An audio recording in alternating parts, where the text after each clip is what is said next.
নমস্কাৰ মই মুস্তাফা কামাল আজহাৰী আপোনালোকে মোৰ বিষয়ে সামাজিক মাধ্যমত যিবোৰ দেখিছে বা যিবোৰ কথা প্ৰচাৰ হৈছে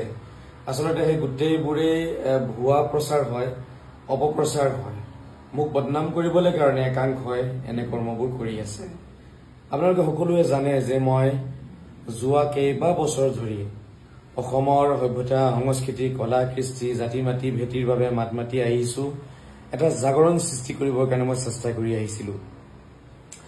আৰু বহুতেই মোক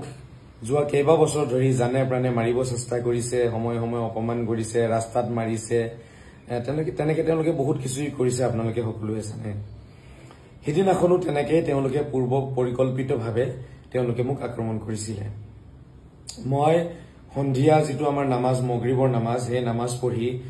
প্ৰায় 6:30 মান বাজিছে মই মোৰ বন্ধু মুফিদুল ইছলামৰ লগত খুশকাৰি আহি আছিল আৰু আমাৰ আনেজন বন্ধু হযৰত আলীৰ ঘৰত আমি গৈ আছিল এন্ধাৰতে তেওঁলোক বহি আছিল এন্ধাৰৰ হুজুক লৈ পেলাই দুষ্ট চক্ৰই মোক পিছফালৰ পৰা আক্ৰমণ কৰিছে তেওঁলোকে দা লাঠি কুঠাৰ লৈ আহিছিল আৰু লগত তেওঁলোকে মহিলা লৈ পেলাই আক্ৰমণ কৰিছে সম্পূৰ্ণ পূৰ্ব পৰিকল্পিত হয় যিহেতু তেওঁলোকে মোৰ কণ্ঠ ৰোধ কৰিব পৰা নাই আৰু মই যিবোৰ মন্তব্য সদায় দি আহিছো মোৰ মন্তব্য তেওঁলোকে খণ্ডন কৰিব পৰা নাই মোৰ যুক্তি খণ্ডন কৰিব পৰা নাই হেহে তেনে ক্ষেত্ৰত তেওঁলোকে এই মহিলাৰ আশ্ৰয় লৈ পেলাই মোক তেওঁলোকে অপমান কৰিব চেষ্টা কৰিছে সন্ধিয়াৰ সময় আছিল আন্ধাৰ আছিল পিছফালৰ পৰা তেওঁলোক আহিছে আক্ৰমণ কৰিছে মাৰপিট কৰিছে আৰু চিঞৰ বাখৰ কৰি গুটেই মানুহক জমা কৰিছে তাৰ পিছত আপোনালোকে দেখিছে যিবোৰ ভিডিও ফুটেজ ভাইৰেল হৈছে আপোনালোকে তাতে চাব পাৰিব তেওঁলোকে মোৰ কাপোৰ টানি চিঙি ফালিছে এটা মহিলা মানুহে মোৰ কাপোৰ ফালিছে মই তাত কৰিবলগীয়া একো নাই আৰু পুৰুষসকল পিছফালে থিয় হৈ আছিল আৰু তেওঁলোকে মহিলাৰ আশ্ৰয় লৈ পেলাই মানে অপমান কৰিছে আৰু খুব হাল্লা চিল্লা কৰিছে আৰু তেওঁলোকে নিজৰ কাপোৰ তেওঁলোকে নিজে ফালিছে মহিলাসকলক তেওঁলোকে লগাই দিছিল মানে আসলতে মোক অপমান কৰিবলৈ কাৰণে আৰু তাৰ পিছত এই আপোনাৰ 6-7 গৰাকী মহিলা আছিল খুব চিঞৰ বাখৰ কৰি আছিল তেওঁলোকে আৰু সেই মহিলাসকলে পিছত নিজৰ কাপোৰ নিজে ফালিছে ফালি তেওঁলোকে মোৰ নামত পুলিচ কেছ কৰিছে গৈ পেলাই মই বোলে তেওঁলোকক অপমান কৰিছো তেওঁলোকক বোলে মই কিবা তেওঁলোকক সন্মানহানি কৰিছো তেনেকুৱা কেছ তেওঁলোকে দিছে এয়া সম্পূৰ্ণ পূৰ্ব পৰিকল্পিত হয় আপোনালোকে একো বিশ্বাস নকৰিব মই 12 জন ব্যক্তিৰ নামত এজাহাৰ দিছো আৰু বৰ্তমান আমাৰ লখিমপুৰ প্ৰশাসনে ইয়াৰ তদন্ত চলাই আছে আৰু অতি সোনকালে আপোনালোকে সকলো বিষয় জানিব পাৰিব কোন অপৰাধী হয় কি শুদ্ধ হয় কি অশুদ্ধ কি হসা কি মিছা আপোনালোকে জানিব পাৰিব মই অসমৰ সচেতন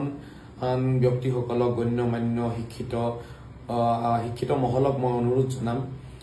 যে আপোনালোকে মোক এটা সহাৰি জনাব কাৰণ সদায় জাতি মাটি ভেটিৰ কাৰণে মাত মাতি আহিছো আৰু এনে কৰ্ম কৰিলে শত্ৰু থাকিবই মোক দিনে ৰাতিয়ে মানুহে মাৰি পেলাম কাটি পেলাম বুলি ভয় ভাবুকি দেখাই আহিছে সদায় দিছে মই অসমৰ মুখ্যমন্ত্ৰী ডাঙৰীয়াক অনুৰোধ জনাম যাতে এটা তদন্ত কৰিবৰ বাবে তেখেতে আদেশ দিয়ে আৰু লখিমপুৰ প্ৰশাসনক মই অনুৰোধ জনাম এই বিষয়টো যাতে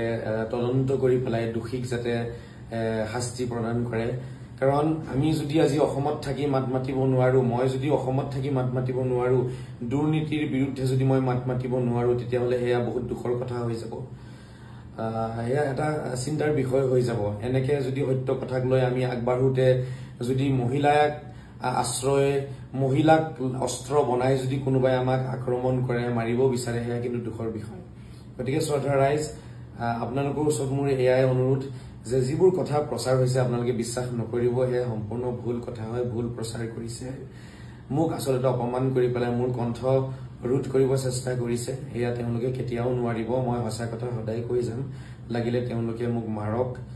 কাটক মোৰ কবলগীয়া তাত একো নাই এদিনটো মৰিবই লাগিব কিন্তু হসা কথাখিনি সদায় কৈ যাম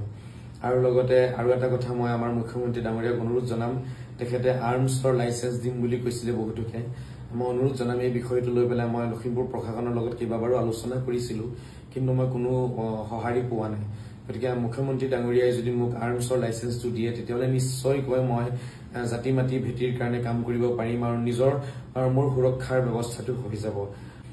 বহু ইলিগেল কাম তেওঁলোকে কৰি আছে আৰু এই ইলিগেল কামখিনি মই বিৰোধিতা কৰাৰ কাৰণে আজি তেওঁলোকে মোক এনেকৈ আক্ৰমণ কৰিছে বা মহিলাৰ জৰিয়তে তেওঁলোকে মোক অপমান কৰিব চেষ্টা কৰিছে গোটেই তথ্যবোৰ মই লাহে লাহে আপোনালোকক দি যাম বৰ্তমান মই হস্পিটেলত আছো ধন্যবাদ নমস্কাৰ সকলোৱে দোৱা কৰিব আশীৰ্বাদ দিব